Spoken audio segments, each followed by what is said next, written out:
PEGI 3.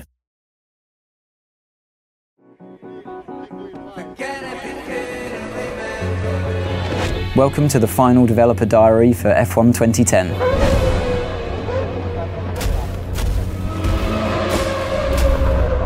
At the beginning of the game, you don't start off as a test driver, you start off as a driver that's managed to secure a seat in a team at the beginning of the year.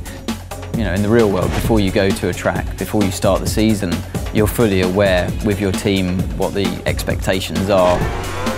Depending on the kind of difficulty level that you've selected, that determines the teams that are open to you at the beginning of the game. You always, as a driver, want to be beating your teammate. That really elevates you in the team. It also alerts the other teams to your ability. The garage is a key location in the game.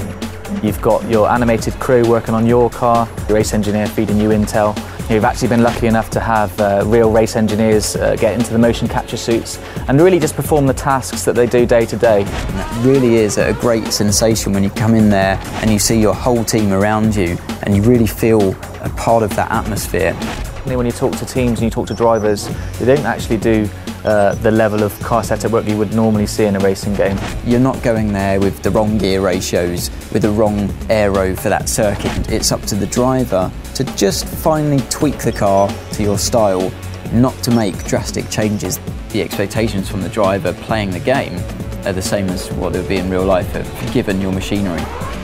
You know, at the end of the day, the teammate that you have is the only direct competition that you'll have through the whole season. There's a strange balance of having to work together, but also a desperate competition. Where it gets a little bit personal is when it comes to events like qualifying and the race, definitely, where you're just out there to beat him no matter what. Your agent, the media and the paddock itself are your feedback mechanism for how well you're doing in the game.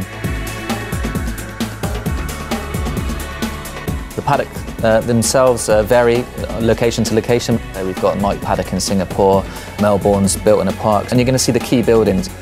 So the paddock's going to get busier, more press there, more pit girls hanging around, more rival drivers interested in you, the better you do on the track. We've got two different types of media in the game. You've got the impromptu media and you've got the press conference.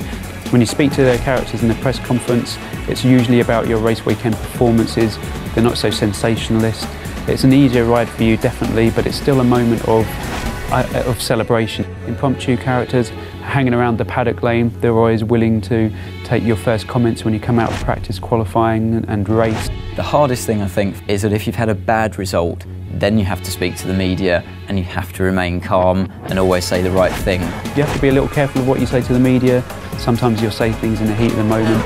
You're the only one that you can blame at the end of the day if you slip and open your mouth and say something you shouldn't have. When you finished on the podium, it's 1, 2, 3, you can tell the press conference characters all about the race weekend.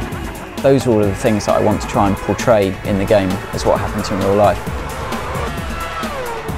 Way beyond any computer game I've ever played before.